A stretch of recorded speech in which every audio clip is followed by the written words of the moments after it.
And when they came here, they start to think the democratic place different from Taiwan. And we formed this place to feel homesick. And once you're here, you say something against the government, you will be on the blacklist.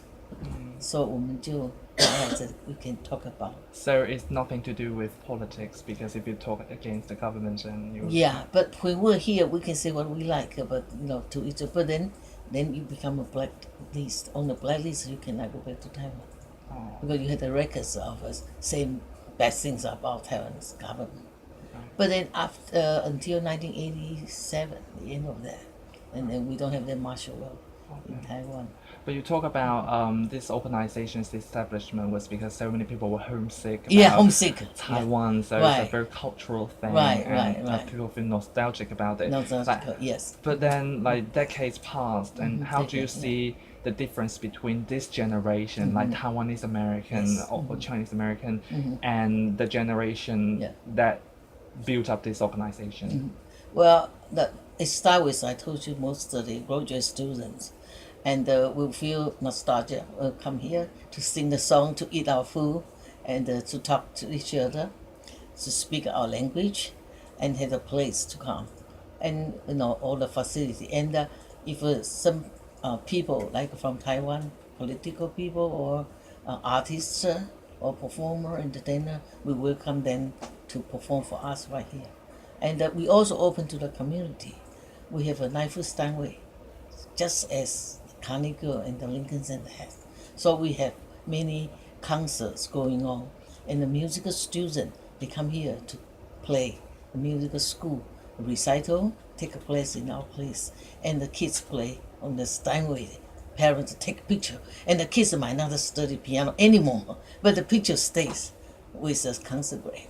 Yeah. That's lovely. So this organization is very much art focused, culture focused, Yes. especially music focused. And speaking of that, I know that coming up there is going to be an event, a charity concert. Yes. Tell me more about this event. This event is Saturday. We call Hello Taiwan Rocks. It started 9 years ago because we do have young people wants to be in jazz or rock, and so we provide them a stage. They call Hello Taiwan Rock around this time, November. And starting 2 years ago, it had been 9 years. Starting 2 years old, and those kids, young people, start to have their kids, 3 and 4 years old. So they think of we should do fun things for the kids, like a we call pre-Halloween party, and you can come in with a costume. Adult or children, if you come in with costume, $5 free, you're free.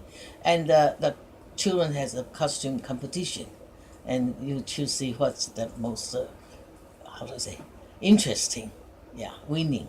And we have everybody will have some kind of a gift to go. Yes. So as far as I know, this is not the first year for you to host a party like that. Yeah. So what's the difference between party this time, Yes. compare with the parties in the past several years? Okay, in the past several years, they didn't think for the second generation, third generation. We call third. Yes, and like my grandchildren could be in this group. Yeah, and this group they have family. They have kids about 3 or 5 years old. Yeah. So it's a little bit different. They start to think about their kids and their friends. So this is activity more than one generation. Yeah, it could be adults. 3 generations. Yes. Right, 3 generations, adults and kids together. Yes, together. And That- eating Taiwanese food. Yes. What kind of Taiwanese food will be there? Or, most Taiwanese famous for like rice dumpling, 肉粽, or ba Okay, that means meatball. But outside is crystal, how to say, skin or wrapped.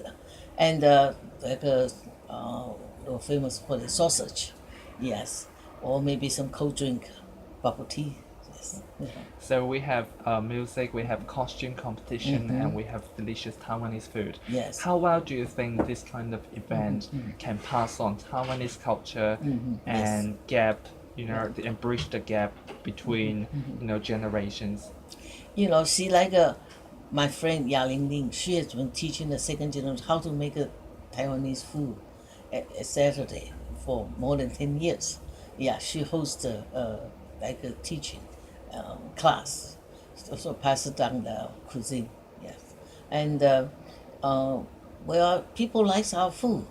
Taiwan is very famous for all kind of different refreshment or snack, 小吃啊, yeah, right.